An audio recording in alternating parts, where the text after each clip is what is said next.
This morning on The Dish, we travel to the north for Mimi Chinese. Eater says of the chic Toronto restaurant, Chinese for beautiful, beautiful, Mimi is a stunner. Paired with dazzling decor or diverse dishes from throughout the Chinese provinces, from Shandong to Sichuan. Brook Silva-Braga sat down with the young duo doing authentic Chinese cuisine in their own style.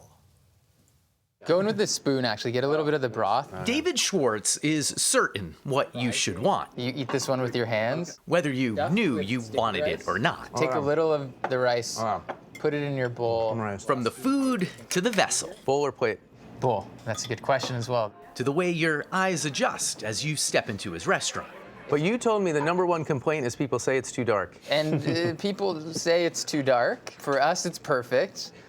If Mimi Chinese is perfect, the glowing reviews suggest it's close, it's because low-key partner and friend Braden Chung has managed to help harness Schwartz's obsessive sense for perfection. People assume there's like a box we keep in the wall here, and I just open the box at the end of the night. I go inside in the morning, somebody lets me out. Yeah. There's a reason that we work well together and that we've been friends for this long. Right. Okay. You balance each other out. I think so. I think so. I hope so.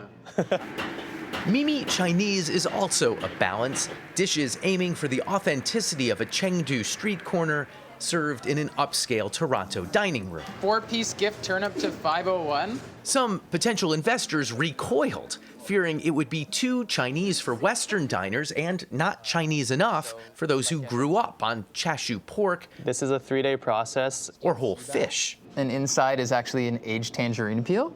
More audacious still, the restaurant wouldn't focus on one Chinese food tradition, Chicken with Sichuan peppercorn. say Sichuan food or Cantonese, Once you deep fry it, it gets like this glass texture. but instead deliver dishes from across China, As you'll notice, your mouth will be like tingling. a bit like the same restaurant serving Southern barbecue and New England clam chowder. Even Schwartz credits some of their success to the blind confidence of youth. How old are you? 28. 28. 31, actually. He'll take on things that I'm like, are you sure? And he'll be like, let's do it. We're gonna make the rice noodle rolls. One of those leaps was hiring Chung as head chef. Okay, and you're controlling it with your knee. With your knee. So this controls Yeah, the fire. Though he grew up eating his family's native Cantonese food, most of his own cooking experience was in high-end Western kitchens. In Canada, at least, you know, the standard, the gold standard is European, French, maybe Italian restaurants. And those were the restaurants you wanted to work in. When I was younger, yes, it was like, okay, well, if they're #1, I want to work for them.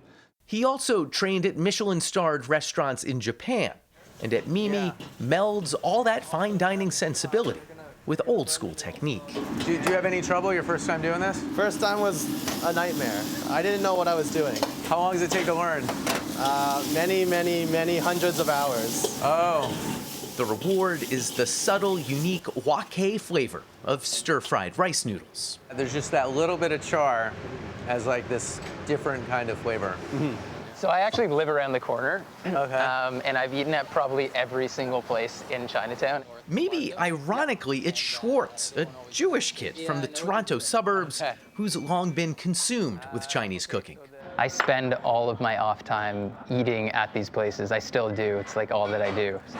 His dad led weekly trips to spots like King's Noodle, and when Schwartz lost his mom at age 12, just as his older sisters left the house, the lunches with Dad took on added meaning. For a good chunk of my life, yeah, it was my dad and I. We would go out for dim sum every Sunday, and he would and still will eat absolutely anything. So tripe, chicken feet, tendon, like all of those things were I was exposed to really early on, and now they're my favorite textures and things to eat. Convincing others to embrace those cuts I don't want. Do I want this? I don't want like this. it. can be more of a challenge. So we have a dish called husband and wife beef. We use shank, tripe, and tendon. It's like a great way to trick people into eating tripe and tendon who otherwise wouldn't. Were you concerned at all when you put it on? I was, actually. When we opened, I didn't put the tripe and tendon on the actual menu. I just put like 3 kinds of beef or something. And then we changed it, and it worked out really well. Is that just a fun thing to do, or is that part of what you're trying to accomplish? It's definitely part of what we're trying to accomplish. The mission extends to their website, which actually promotes and recommends competing Chinese restaurants, ones that have inspired Schwartz. Drinking out of a panda? Because Mimi's secret sauce isn't a hidden ingredient, Where else can you do that? but a certain vibe For this step, feel free to take any photos and videos if we want. used to generate fresh interest in ancient recipes. So the smacked cucumber. What does the smacking do? You'll see a lot of like crevices and cracks in there, which Yeah. is where all the seasoning gets like trapped. People come to us and they're like, that's the best cucumber we've ever had. And we're like, there's a reason why people did this, and was like, okay, well, this makes sense and we should keep doing this. So The best compliment that we can get is someone who lived in Sichuan and says, this brings me home, it tastes like home. That's what we wait for every night. And when it happens, we can go to sleep and rest easy. You don't seem like an easy rester. I don't know what makes you say that, but I sleep pretty well. I have a different perspective, but that's just how our dynamic is. Okay, the noodles would not travel from Toronto, so I've brought drinks at least. What is the drink? What did you bring us? So this is the world's most consumed spirit, baijiu, which you, if you ever go to China, a lot of nights end up with way too much of this stuff. Cheers. Bottoms up, everybody. It's Is it sort of one famous or as just one a shot? You can go either way. You can go either A way. little sip. That noodle was crazy. It's the 4-foot noodle, and they've kind of made a lot of hay out of this. They posted on Instagram. Even the server says, if you want to take a photo, take a photo. And then they cut it up. They at the cut table. it. It sort of famously can be hard to choke down sometimes. Yeah.